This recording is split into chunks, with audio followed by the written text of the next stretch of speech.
All right, man, peace. You know, brothers, there's a relatively popular maxim that goes, those that cannot do, teach.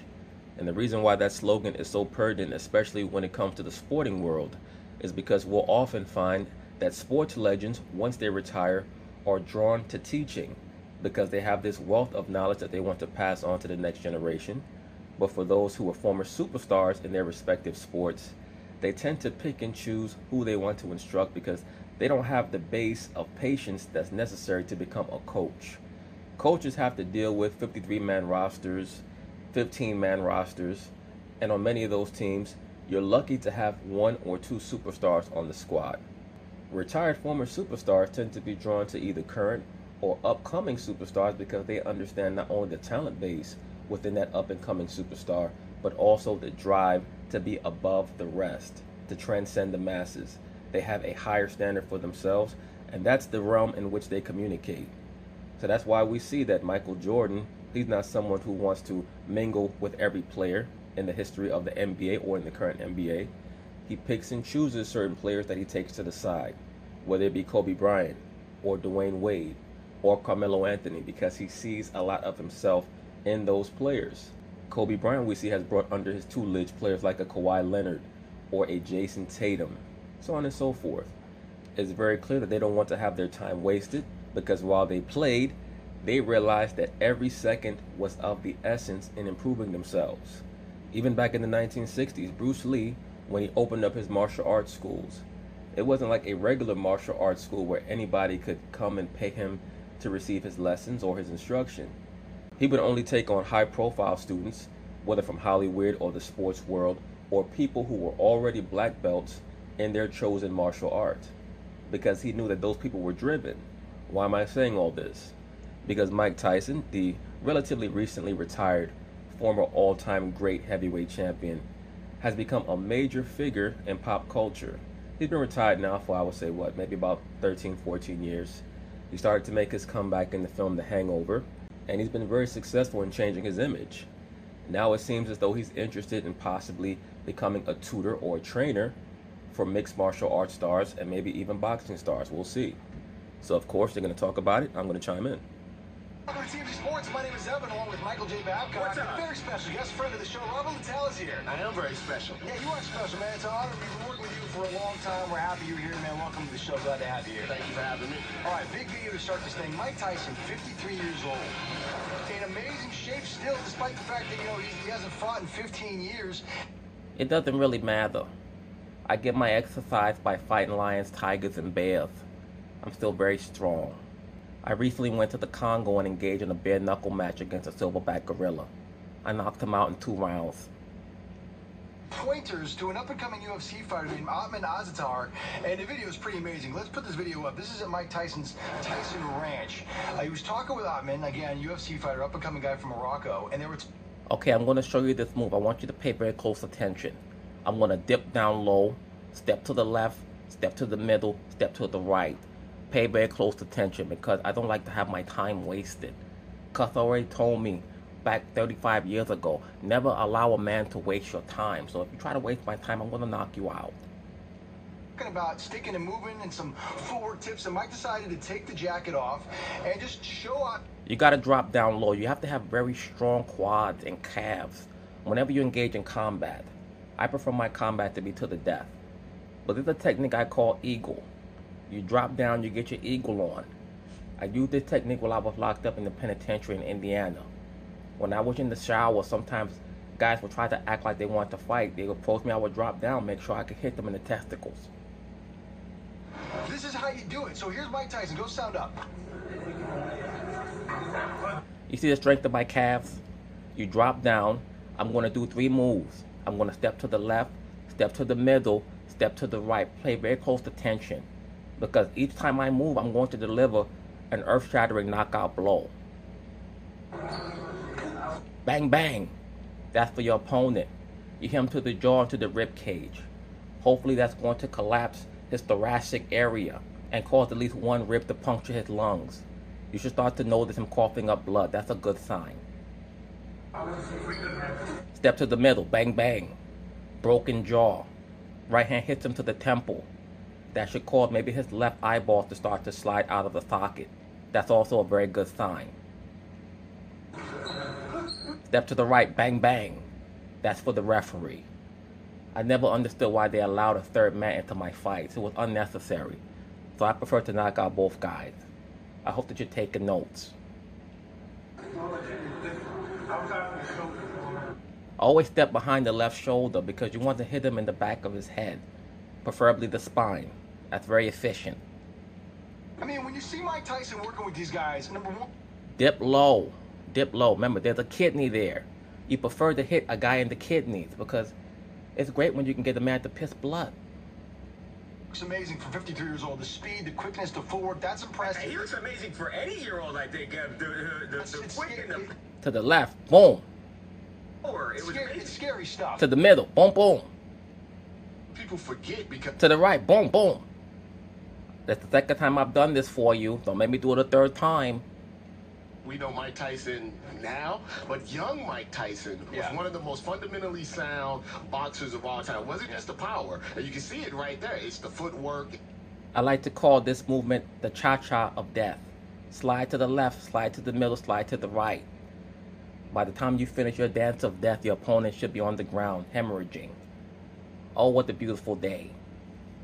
Movement, Right. things that if you're a young fighter, you may only know Mike Tyson from The Hangover. Yeah. But if you really study boxing or fighting, you know that those type of skills, just I used to hate the speed bag. The speed bag always used to remind me of those guys that bullied me back when I was locked up. I want to kill the speed bag. go away. Yeah, so here's the thing. Mike is in here training up Ottman, just giving him some pointers. A couple of weeks ago, we saw him on the sidelines of the Jacksonville Jaguars game working with Rashad Evans, the former UFC, I guess he's UFC Hall of Famer. UFC Hall of Rashad. Famer, and he was giving him some pointers on stick. Okay, now Rashad, I want to show you a couple things, but I need you to do one thing first. Never get into a stance of combat in front of me because I'm going to have a flashback and I don't know what I might do. It's a very good probability that I'm going to try to knock you out. So please just keep your hands down to your side unless I direct you to do something different. Is that okay? In some head roll stuff. I mean, they were working on this on the sidelines. The question that I have is Mike Tyson, who, remember, removed himself from boxing, hasn't fought in 15 years, talks about the fact that he got out of the game and away from it, doesn't work out anymore, doesn't train, doesn't fight because it reminds him of when he used to be a monster and he doesn't want to associate himself with those Mike Tyson. I'm trying to get to the airport and your camera's blocking my entrance. Is there something I can help you with? Maybe you need help returning back to a level of unconsciousness. I can help you with that. Please do not get in my way. I'm trying to get to my destination in a timely manner. Mike Tyson of old. He's removed himself from that, but you can tell when he's working with guys like Rashad, when he's working with Ottman, he still loves the sport. Clearly, he knows a lot about it. His depth of knowledge is deep. Make no mistake about it, Mike Tyson's depth of boxing knowledge is borderline infinite. He's as knowledgeable as anyone out there. You have a lot of people who act like they're boxing experts, but he's truly the boxing expert because not only is he a pugilistic historian, but he's also one of the great fighters of all time.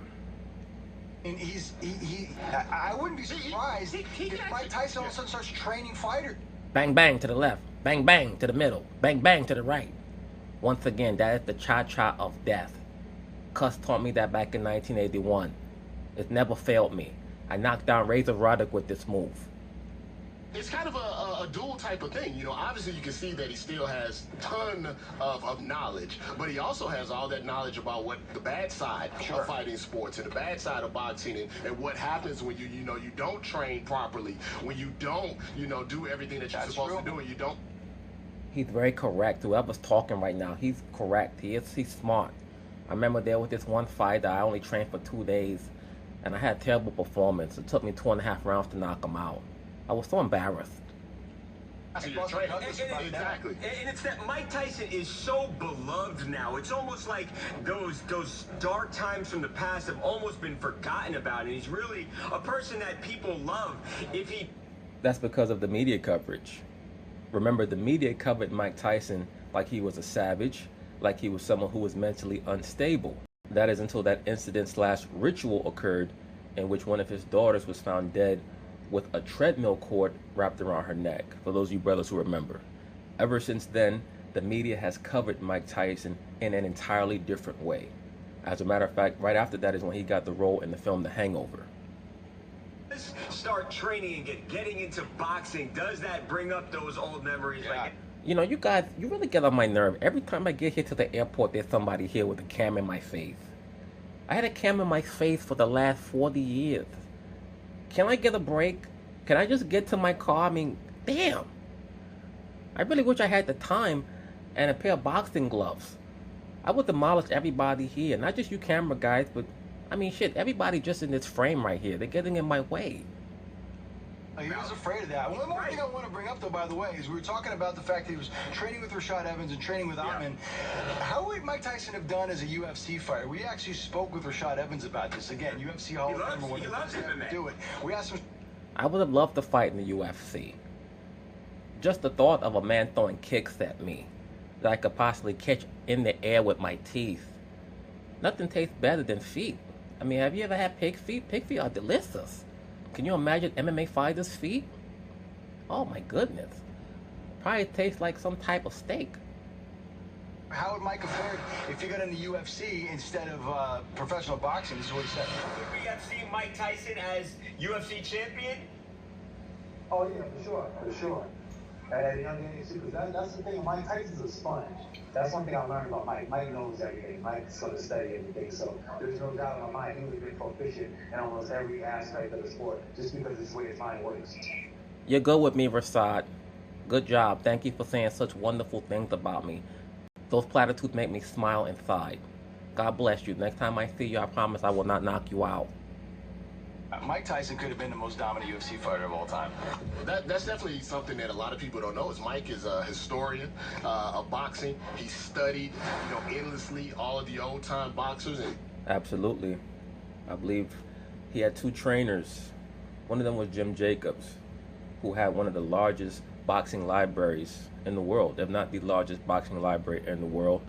And Mike would watch hours upon hours of footage of old time boxers. He's the hugest Jack Dempsey fan probably in the world today. He modeled his image after Jack Dempsey. Miles from them. So if you imagine him doing that from an MMA perspective, I think you would have the same result, especially at a young age. Yeah, I mean, Oh, I remember this fight right here. I think this was against Bruce Seldon. This guy, I think he lasted maybe about 1 minute. He was very courageous, going 1 minute with the champion. I just don't understand why he ducked this blow. Take the right hand like a man, go to sleep. It's okay. I already have a pillow in the middle of the ring for you. I don't think, look, he was a great striker, obviously. He would have been the best striker the UFC had ever seen. The wrestling, all that stuff, well, the he ground never stuff is focused on super wrestling. Look at that bicep. I could have been Mr. Olympia.